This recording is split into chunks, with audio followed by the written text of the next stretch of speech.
it's almost like a lifespan project, being interested in the resilience and the survival of liberal democracy. But before I get into my analysis why liberal democracy is under threat, I'd like to say why it should be appreciated in the first place, because even among classical liberals there is a form of skepticism, particularly about the democratic part of the liberal democracy. Now, and what do we mean by liberal in the first place? So in my own definition, liberal, being free, of course, etymologically speaking, doesn't mean free from all sorts of coercion. It means that we are free to, as much as possible, to define our notion of well-being and happiness by ourselves, and not somebody else, like the state or religious groups, imposes that vision on us, which means that we can disagree on the very definition of what liberty is, but provided that the debate is structured around what is the pursuit of individual happiness. So it revolves around individuals. We're still in a liberal system, a system that recognizes individual autonomy in defining and pursuing happiness, and a system that values individuals as the units of conscience and actions and the source of that authority. Then we need a mechanism, of course, to somehow gauge the different views, because there are too many. But at least a liberal democracy is a democracy that places freedom as a normative priority, that is the benchmark against which we should justify state interventions, for instance, and then opens the debate about what this freedom entails, because there are people from the left who would say that there is such thing as positive freedom, okay, freedom to do something, and others who say no, freedom should only be negative. But still, the debate is around what is freedom. It's not what somebody else tells us the good of the nation, okay, in nationalism, race, in fascism, or anything else, in theocracy, what God has ordained.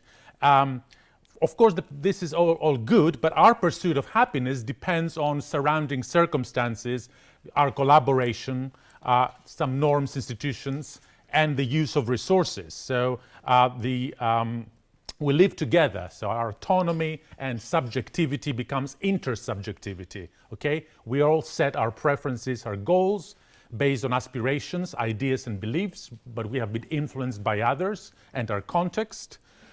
We definitely don't want an ideology to be imposed on us, but we are working with different ideologies nonetheless, and we have differences and disagreements because our plans don't necessarily coincide. And we have to live together, so we need to find a system of collaboration and cooperation despite our diversity and our differences. And we have so far conceptualized two different systems in which our coordination or collaboration is effectuated. One is the market system and the other one is the political system. We tend to treat them individually as separate domains. But in reality, as I say, they're always entangled and always imperfect.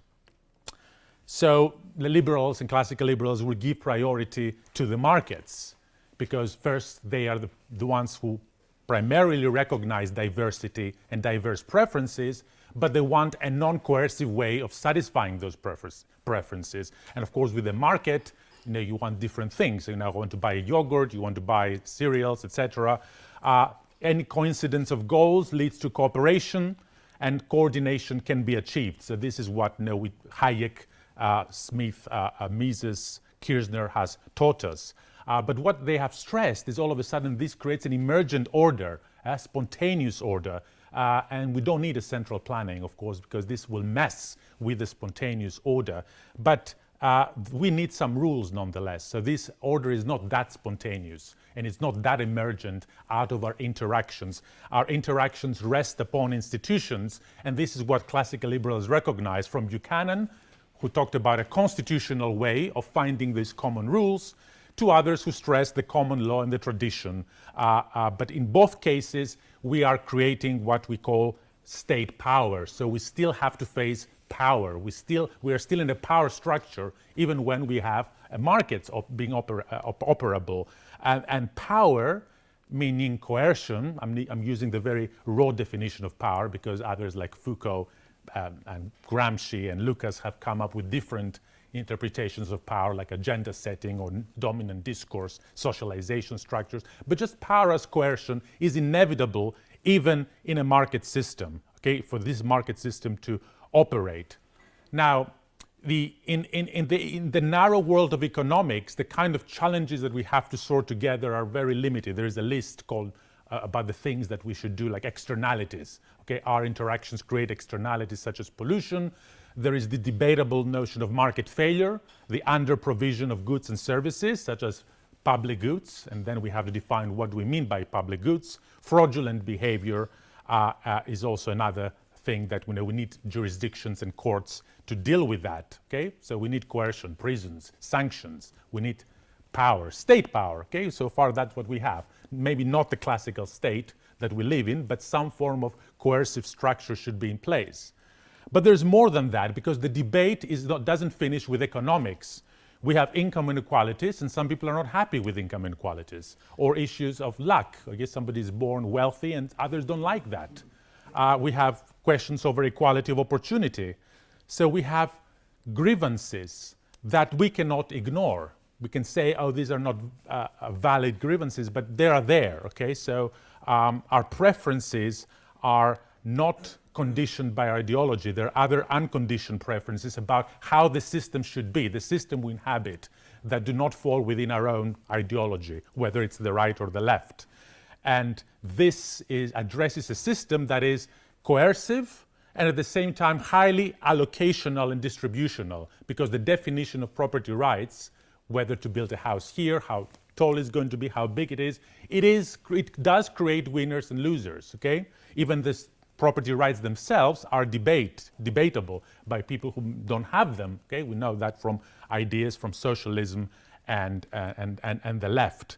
So we live in a world in which power is inevitable, coercion is inevitable, and we have radical disagreements that we classical liberals cannot ignore. We cannot ignore those institutional preferences that are conflicting reactions to market economies and different conceptions of justice, as well as different experiences, diversity of opinions, and also goals, including opportunistic goals. I'll come back to that at the end, because my analysis concerns opportunistic goals through politics.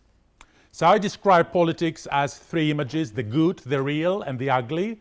The good is the image of public policy as the last resort, insofar as markets do not deliver, or dealing with market failure and externalities.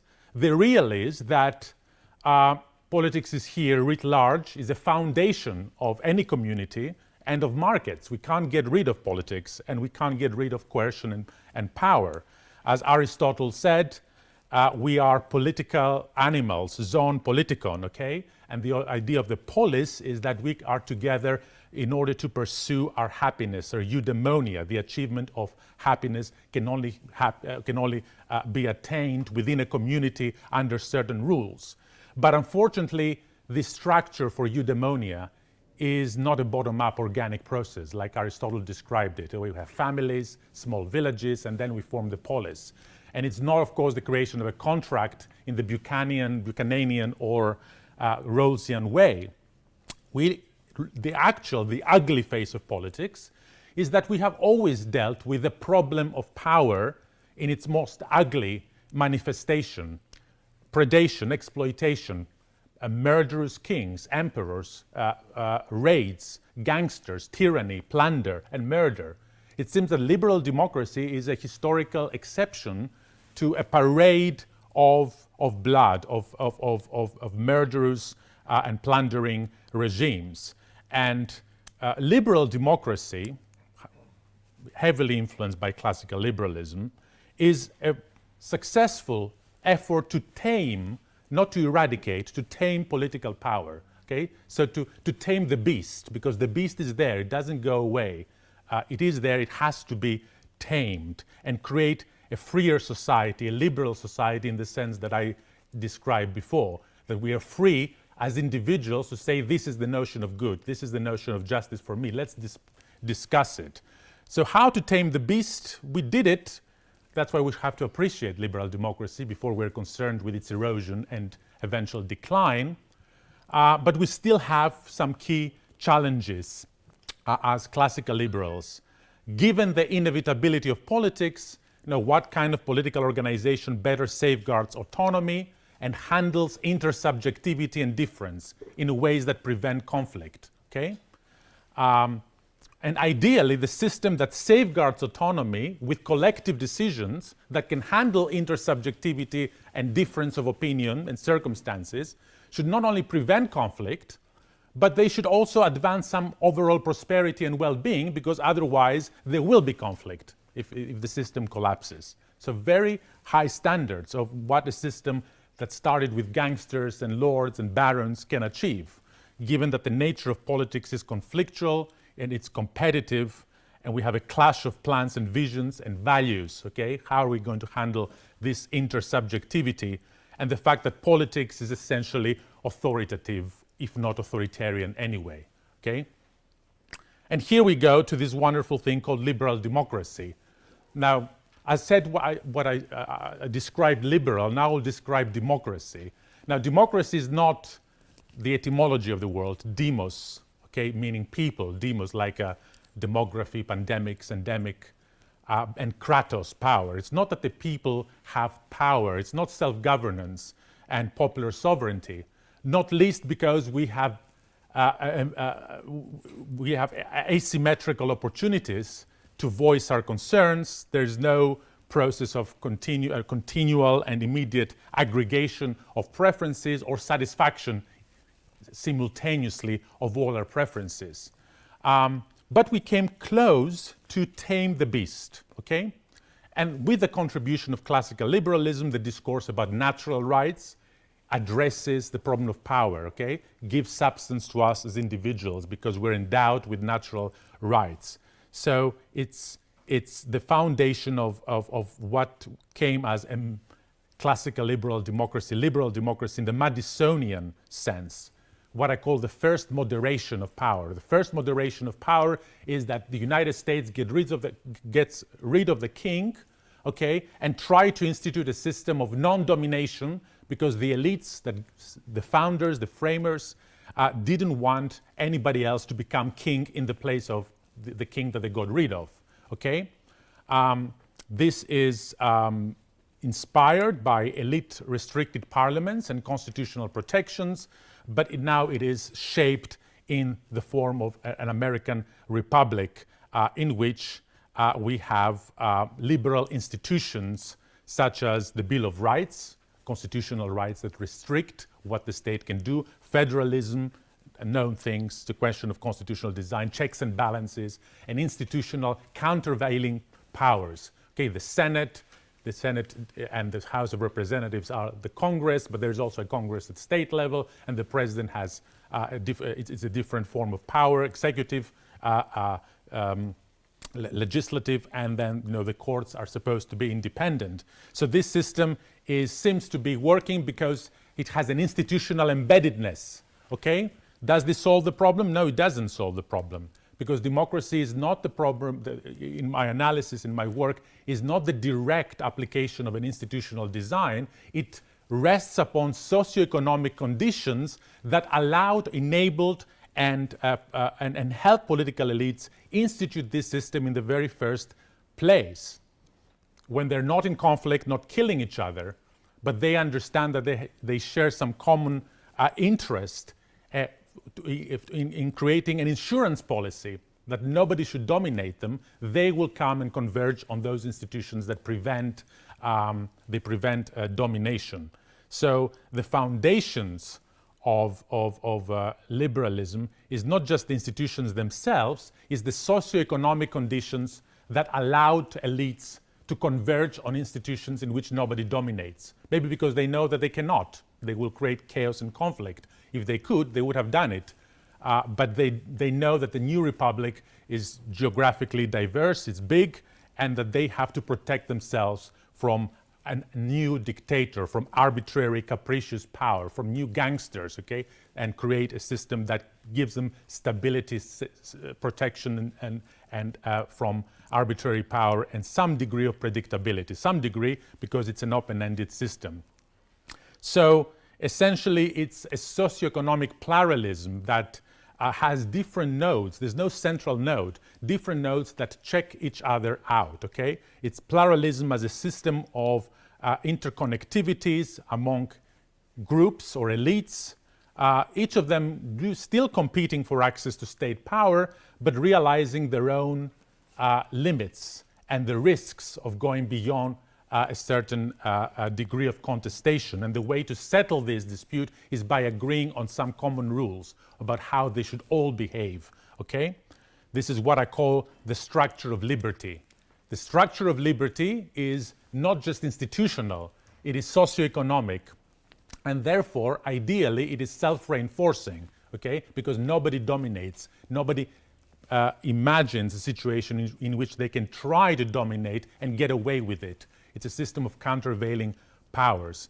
So the liberal rule of law, with rights and immunities, supports and sustains economic liberty, and economic liberty in a system where there are different elites competing, an open access system, allows the creation and development of an autonomous civil society, and this autonomous civil society internalizes these rules, understands the value of these rules and the limitations in their personal strategies, and sustains liberal democracy. And of course, because it sustains liberal democracy, then the liberal rule of law continues this virtuous circle of helping sustaining the structure of liberty, which is the structure of socioeconomic liberty. Otherwise, institutions don't work. We try to take those institutions to Latin America. They had constitutions like the US, and they didn't have a liberal democracy. They failed. And of course, the idea of democracies continuously defending against domination through collective action. Okay, so it requires a degree of civil society vigilance to defend this system. But it is a system that still has the state in it. So I'm going to the second part of how this system unravels. Okay, I talked about the virtuous circle of institutions, socioeconomic pluralism supporting each other, but this system still hosts competing opportunistic interests. And if the state is here, that the state still allocates and distributes resources, not only the creation of rights to build market rights, but also direct allocations, subsidies, contracts, okay? Insiders' information. It invites those elites to try to capture it or captures parts of that system through what we in economics is described as rent-seeking, and in politics, clientelism. Why it's clientelism? It's a richer term because rent-seeking means, okay, I want to use the state to get a competitive advantage in the markets, as if there is an ideal market mechanism independent of rent-seeking. Clientelism is more grounded because it suggests that I want to get an advantage, but I want to have an agreement with the person who is in charge of the agency that is going to help me. So there is an exchange logic. Just as there is an exchange logic in markets, okay, we have the exchange logic in politics as well. And we have a situation of entanglement in which markets is not just exchange, market is power with and exchange, as I said earlier. And we have a situation in politics where politics is not just power, of course not power in the hands of the people, it is exchange, and elite level exchange, of course, because you can have a voter saying, I'm going to vote for you, why don't you, hire me as a police officer? But the bigger deals involve an exchange of much more valuable resources, okay? It involves donations, money donations in the elections, and other in return for preferential access to all the perks that the state creates and distributes. And not only is this system a system of exchange behind closed doors that favors some elites, but the dynamics of the system is self-aggrandizing because this exchange is beneficial for both parts. So more and more market participants appreciate clientelism, saying that if I can get more, not through competition, exposure to the market, but through special relationships with politicians, I will secure my place, I will get an advantage over my competitors. And politicians say, If I stop caring about public goods in general, because even if I provide them, they will still complain somehow. I built a hospital, but okay, you're supposed to build a hospital. Why should I vote for you? But if I get campaign contributions, I will become more visible. I will defeat my opponents within the party, and I can have the necessary resources to mobilize against my opponents. So clientelism becomes an equilibrium. The gravitational forces of the power model of politics and the exchange logic together create clientelism as the default practice in politics, not the exception, not something that happens in Latin America or in Nigeria, but it happens everywhere. It happens even in this country or in the United States. It's what we call capture, regulatory capture, okay? It doesn't harm liberal democracy. I have a book about how it harms the economy in Greece. You can still have liberal democracy working through this pathology, this pathology which is the rule, not the exception. The question is, how can actually undermine socioeconomic pluralism? How can this system of exchanges, clientelism, I'll give you something in return of something else. That system can be decentralized because you have too many parties doing it. Okay, the Republicans, the Democrats, people within the Democratic Party and the Republican Party, you can still sustain a degree of pluralism this way. It's not ideal, but you still have countervailing agents, okay? You can still shop around for the guy who's going to protect you and give you the state contract or the subsidy or a protectionist measure to help your industry grow and face competition. But under certain conditions, there is a different form of concentration when one single party or organization becomes the monopolist of clientelism. So now we have a situation where clientelism is the norm. It's expanding because it's an equilibrium. More and more actors want to join this practice because they gain advantages, protection from competition, and for some reasons a network or a party or a leading party becomes the only organization in charge of this system. And that has happened in many countries in Central Asia and Eastern Europe because they have already inherited this star-shaped system in which the leader distributes resources in return for loyalty, complacency, and political support. Not only in that situation, we have a reconfiguration of the liberal structure into a pyramid-like structure in which our own welfare depends on favoritism and nepotism and clientelism, but now this system works with sanctions and sticks, not just carrots. Because with pluralist clientelism, when you can shop around, you can avoid the sanctions, you can choose another patron. Or there's still a sphere of the economy relatively protected from clientelism. You can still open a shop, you can still do your business, okay? And if the leader tries to encroach on that sphere, somebody else will say you went too far. Maybe somebody else who also has clients, has resources to do so, okay? The media, the independent media, will expose those practices. There is a form of a barrier, a check on how far the clientelist state will become. This system has its own socioeconomic checks and balances, okay? The other party would react to that because they don't want to lose this advantage.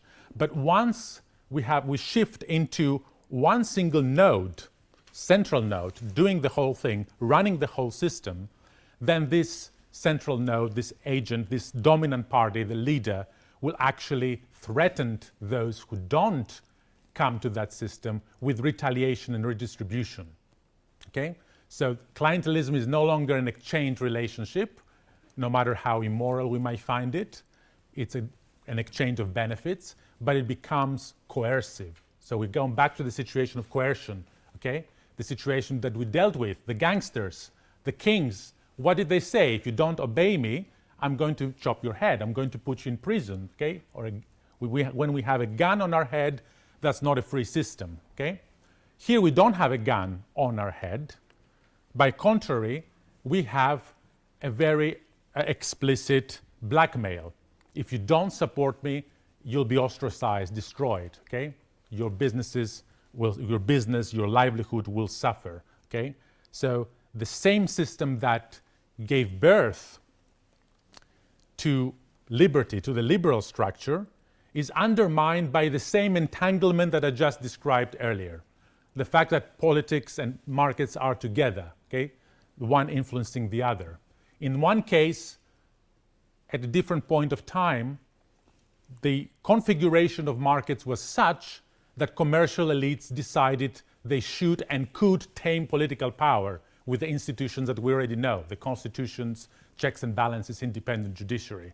But at another point, as capitalism becomes more state-sponsored in response to emergencies, you name it, that system changes, and the socioeconomic conditions that allowed a more liberal democratic status, a pluralistic society, go away. So the structure of liberty becomes a structure of domination. What was the structure of liberty? Socioeconomic autonomy. We move to diminished socioeconomic autonomy because the state decides, and behind the state, the leader decides.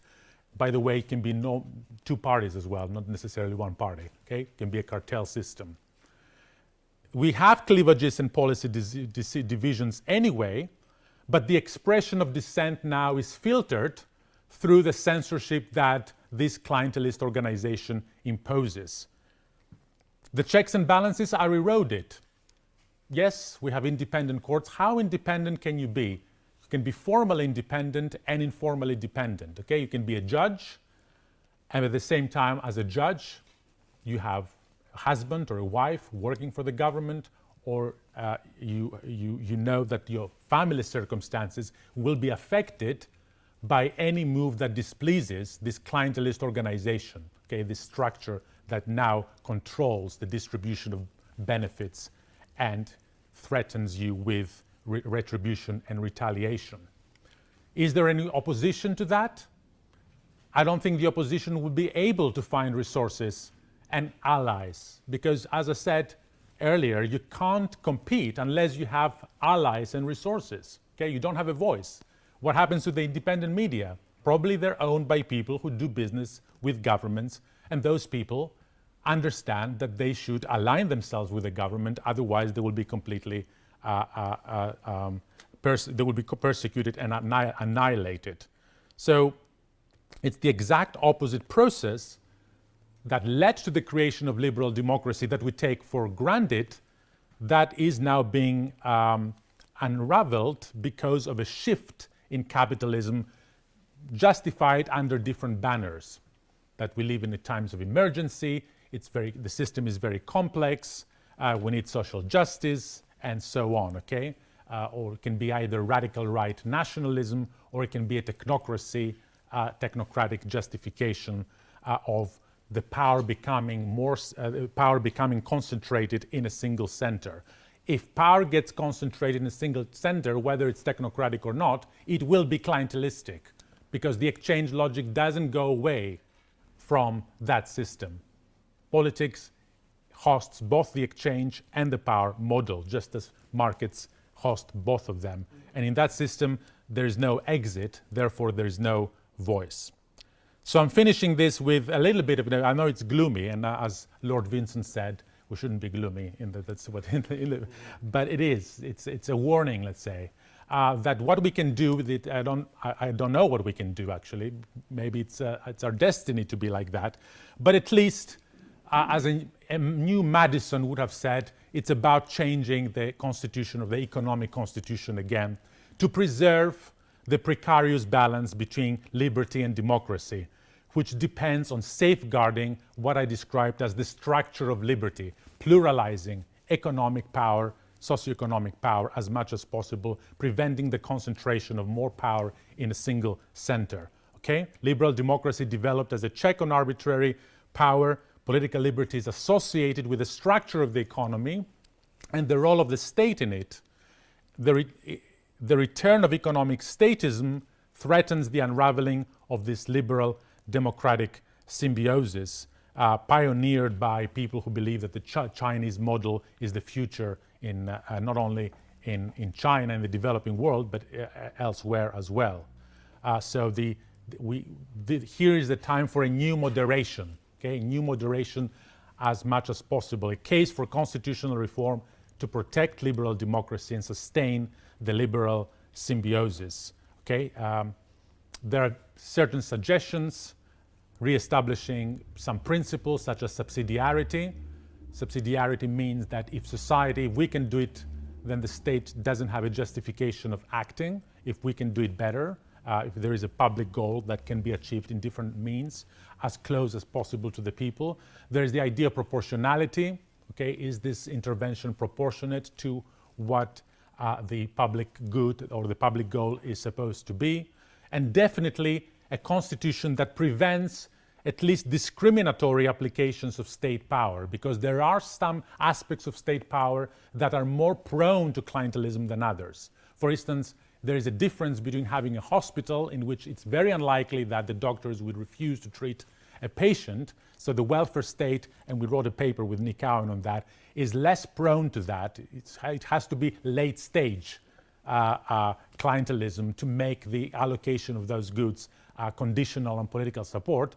But there is a difference when we talk about the state as an entrepreneur or protectionism, okay? Because there the beneficiary can be identified, can be approached for clientelism, and that begins the first stage of a descent to state-sponsored capitalism, which in the hands of a single player network is the end of liberal democracy. Thank you.